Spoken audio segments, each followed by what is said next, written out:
India and China will hold military-level talks in Ladakh on Saturday, the 6th of June, that is. And amid the border standoff between the militaries of the two countries near eastern Ladakh, the talks have been requested by India and will be in the Indian border point meeting hut in Chushul, Moldo.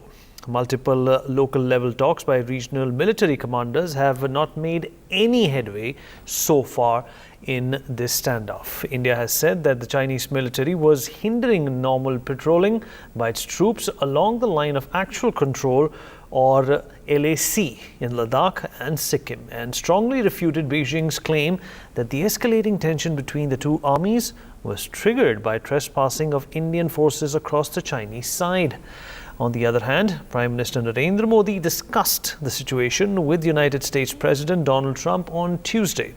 The US President expressed his desire to expand the G7 grouping to include India and invited Prime Minister Modi to attend the next G7 summit to be held at Camp David in the United States sometime in the month of September or perhaps later this year. Beijing, meanwhile, said there is no need for a third party to intervene in the ongoing Sino-India border friction after it emerged that Prime Minister Narendra Modi discussed the situation with President Donald Trump.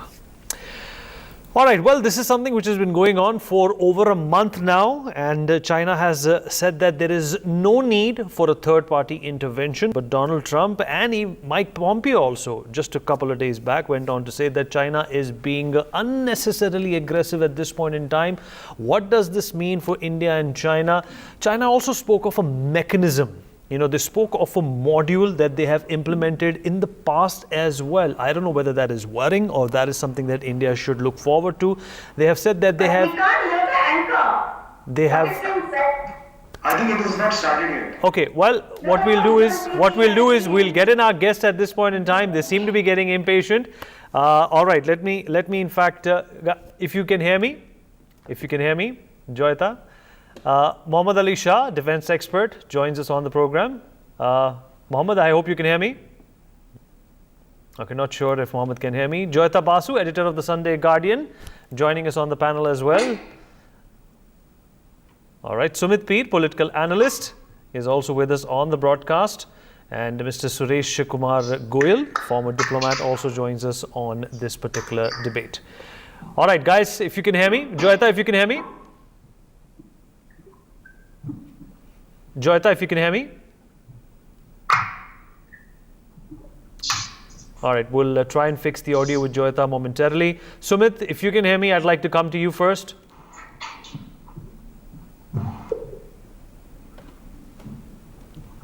Okay, Sumit, if you can hear me.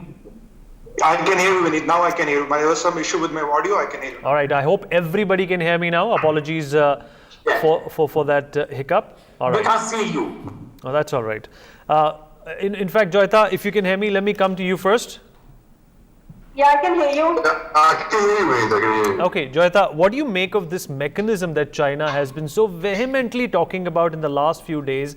It makes us believe that China is saying that they know what they're doing, and this kind of a skirmish between India and China is something which is not a big deal, and the world needn't be worried about it. But Donald Trump has expressed concern. Some of the other countries in the West have also been, keeping a close eye on what is happening between India and China. Mike Pompeo has also gone on to say that China is being unnecessarily brutish, aggressive, and it's trying to condescend India's sovereignty at this point in time. But there are going to be talks on the 6th of June, and apparently, some seniors will be involved this time. So far, whatever skirmishes we have had, whatever fist fights we have picked up with China, they haven't led to anything concrete. The defense minister, also said just a while back that, there will be dialogue. What's your take on this entire episode so far, and China, dodging the bullet every time it is fired?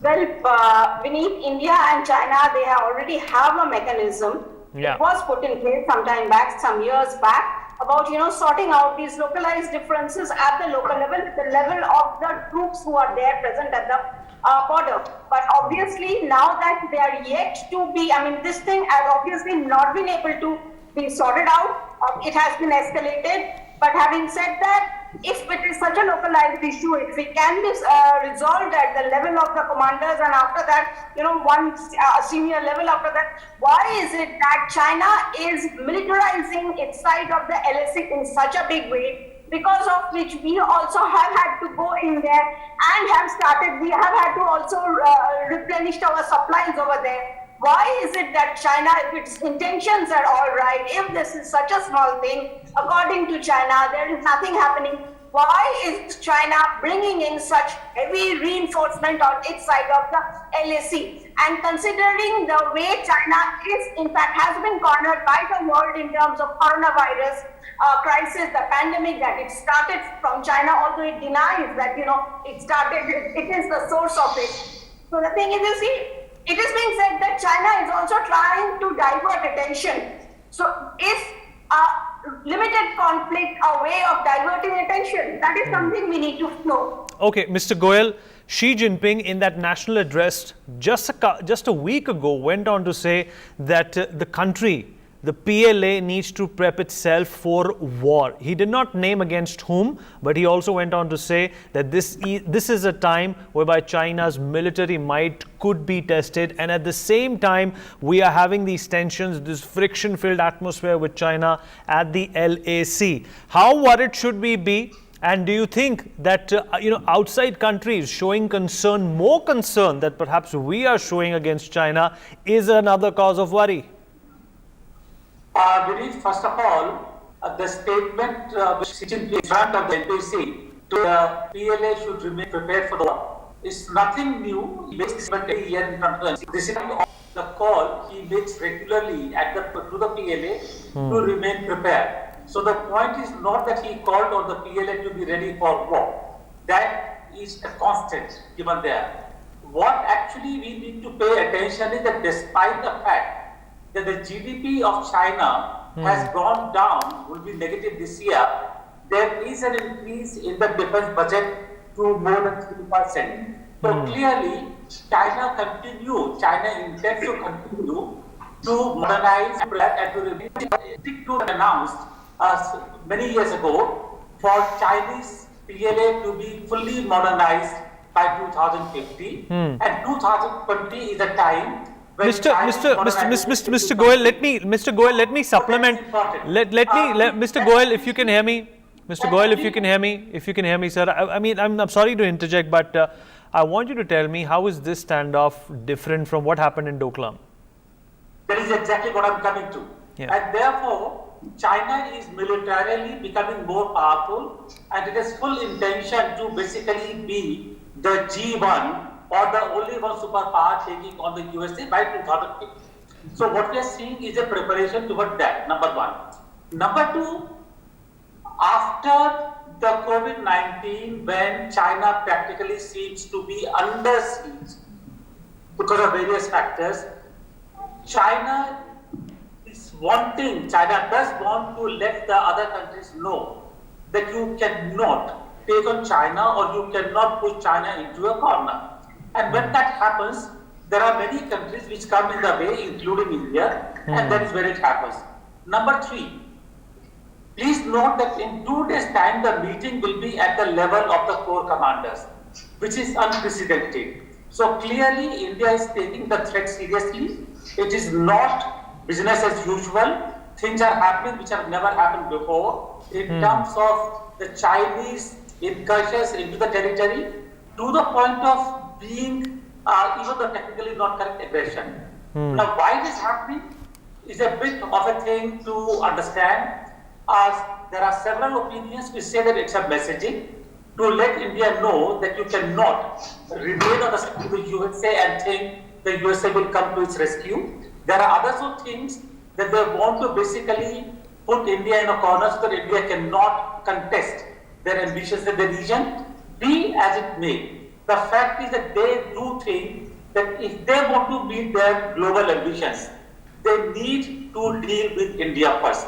And that is where it is coming from. Okay, Mohammad Ali Shah, your take on these tensions between India and China, and another facet of this entire duel, if we can call it, has been Nepal. it is also being said that our diplomacy, our relationship, our brotherhood, which was in fact quoted upon, it was a precedent for neighbors between India and Nepal, has been destroyed by China. And Nepal, in fact, is siding with the enemy now. See, Vineet, the McMahon line, the border between India and China, is over a 4,000 kilometer stretch, which is not very clearly demarcated or defined. Right. So, regular movements of the Chinese army coming towards that territory, which is not very clearly demarcated, is a very normal and standard practice over there. And same thing happens from both the sides. Even our army goes that side. Now, these kind of standoffs, like, you asked about how is it different from Doklam and Ladakh. Now, the GOC of the division, a Major General, he was involved in the meeting now, on 6th, Lieutenant General, which is the co-commander. And Mr. Suresh Goyal just rightly said, this has been totally unprecedented. That such senior officers would be involved in these meetings. Now, they are our defense minister and everything. We are trying to safeguard our interest as well at the same time. So, this kind of a standoff, where there have been fist fights between our army and their army personnel. So this kind of thing around Nepal, we're talking about Nepal, which has been a friendly neighbor for so many years. And we have the Gurkha regiment, which comprises of a majority of the Nepalese people coming and joining the Indian army in the Gurkha Rifles. Absolutely. Now, when Nepal is siding with China, there's nothing much one can write home about this. I mean, it is a little surprising and shocking. Okay. But, Yeah, okay, all right. In fact, Joyita, before I come to you, let me also get opening response in from Sumit Peer, political analyst. Sumit, various officers are being involved. Diplomacy is obviously, the backdoor channels are still open. Isn't this something that could have been resolved through a phone call by either of the, leaders of the country? Vineet, thanks for having me on the show. Let's recall the last show you and me had, Vineet. I'm maintaining my same position on that. It is all done because Xi Jinping is facing a lot of heat within the China. So what is he doing? He has to show all is well. He is under control. He is the man in the command. Whereas all the countries have, most of them, right, Britishers and all have openly supported Hong Kong. Now he wants to do a lot of politics, a lot of theatrics around it, like NSA in Hong Kong. He has his, things going on in Taiwan. Now he's shooting the Vietnamese fishing boats. He's throwing tantrums to Philippines. Now he's pushing his PLA and, a few of their guys into India. Look at the time. It is under the time when he's facing a lot of pressure and he has to prove his relevance to the Politburo. That he's still the man who can do something impossible. Can he pull a big one?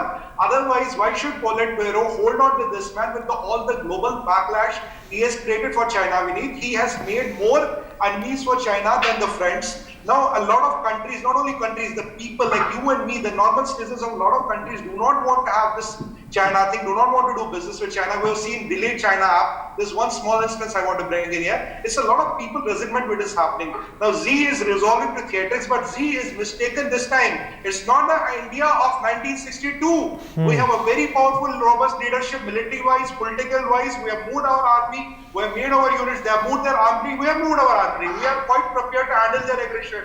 And let it be known to China that we are not going to be let down by this Hindi Chini bye-bye. We want peace, but we are not willing to trade off an inch of our land. If he thinks 1 inch of land of India is negotiable, it is not going to happen under the leadership of Prime Minister Modi. Forget that. It is not 1962. This is the message is clearly go to him. We are a power and it is better Chinese start respecting us. They move their equipment, we move our equipment. And we need two important points here. They are accelerating their, port in Gwadar and the naval base around that. There is one more important thing that has happened. They are building a compound, a highly secured compound, which they see. And now my point is, why are they building the compound? Because obviously it's going to be the ammunition dump. They are worried about the Quad. India and Australia posing up. If India and Australia tomorrow when the navies they can block these Malacca streets where 90% of the Chinese business happens from. The Xi is seeing that happen, and that is what he is trying to do. He's trying to throw these tantrums, trying to bully us by his power, trying to talk about the PLA, but we are talking on the equal terms. We want peace, but not the cost of sovereignty, not the cost of national pride. That has to be very clear to him. And each of our men standing there is willing to die for the country if the need comes. This is not 62 Vineet. I want to make one message very clear. 1962 नहीं है. हिंदी में समझ लो, English में समझना, जिस भाषा में समझ लो. मुझे मैंड्रिन नहीं आती, मैं तो उसमें भी बोल देता. Right. Sumit, you make for a very interesting point. It is not 1962, but at the same time, Joyita, I'll come to you. Muhammad Ali Shah, the fact of the matter still remains that their defense budget, Muhammad Ali Shah, is 4 times that of India. We perhaps should not undermine China when it comes to their defense capabilities, but at the same time, we should not also undermine the diplomatic capabilities and the wherewithal and bandwidth that we showed the Chinese premier when he visited India just last year. Exactly, right. And now talking about Nepal at the same time, the Prime Minister now Nepal. The Communist Party in Nepal, they want to invoke the passions and show a feeling of nationalism over there. Now, because they want to do that, they are lending the support towards China, which is again disappointing. And as Sumit rightly said, that Lee should actually remember. We is giving them we have always won. It's not initially bye-bye, they can take it for a ride. Just a few months back, an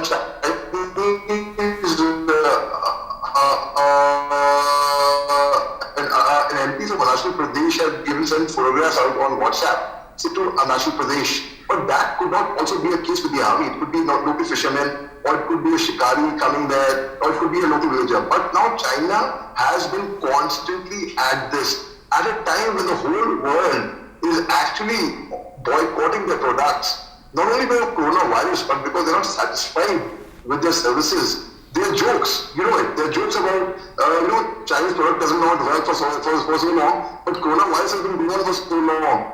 So now at that time, China is really crossing their beliefs completely. And I think, New York Times also reported that India and China may not be going to war. But the situation that is building over there is not good at all. It's not a good sign. Because things are only going to get worse in the future. So I think this meeting on 6th June, I'm pretty hopeful with that. Hopefully, our senior corps commanders, our lieutenant generals, would be able to amicably find a solution to this. Okay, Joyita, in fact, Republican Eliot Engel also went about saying just a couple of days back that, he's urging China to open up diplomatic channels and existing mechanisms to resolve this standoff between India and China. This aggression at this particular time, do you think it is unfounded and unwarranted as well? But like Sumit Peer said, that China is imploding from within. There is a lot of pressure on the dispensation over there to distract, the people within, the stakeholders within from the failure of this current government, especially what they did with Corona. And that is why all the whipping is going to happen across, the Indo-Chinese border. Vineet, before that, I just want to make a quick point. What was said about Nepal, why we are, I don't think we should be really surprised at what is happening how in Nepal in terms of how China is using Nepal.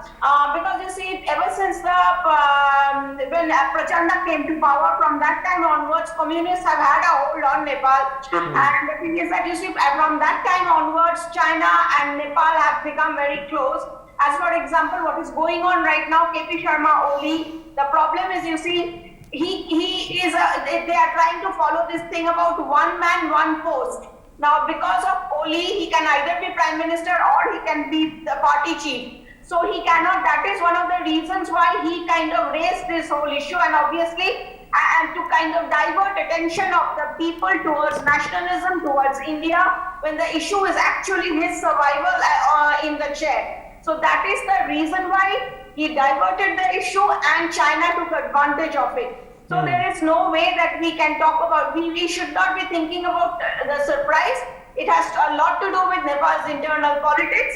And as for the rest of it, Vinit, did you ask about the US because your voice was not very clear?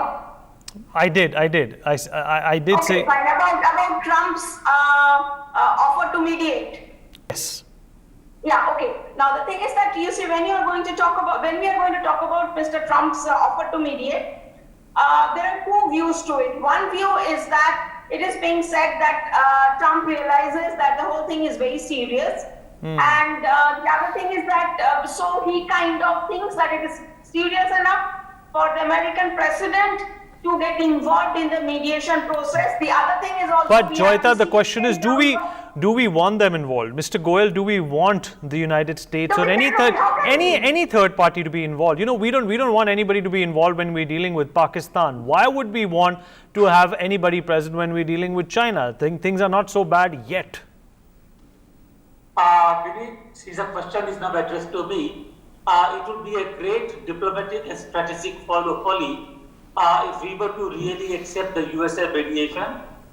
Frankly speaking, at this stage, the best recourse would be really to use the existing mechanisms of talks at the field military level and at the diplomatic level between the two countries to resolve the issues. This is what India wants, this is what China wants, and that would be the best.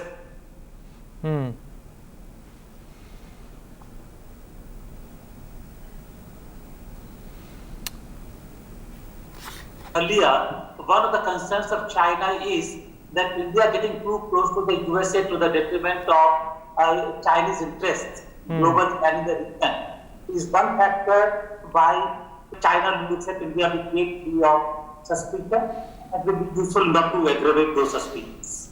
All right, Sumit, and we have just a few minutes left. I think, Vinit, my point is same what I said last time in your show. I am seriously of the view India should contemplate all the options that if India is in our interest to join NATO, because we share a border with China which US does not share. Why President Donald Trump is concerned here? Because he's also sending a message to the China. Do not think that you can, do your things with India. The moment you do, will immediately get involved. Because what is mediation in diplomatic sense is we are concerned, we are monitoring the situation, we are offering to mediate, but he could tomorrow say that if there is something which happens or you are becoming too ambitious or too aggressive, we can even help China, because we can help India. Because it is in the interest of President Donald Trump to, put China in its own place. The best can do it is India in that place. So even for me, joining NATO is an option which should seriously contemplate, because then that will make us completely insulated against any possible Chinese aggression for next 50 years.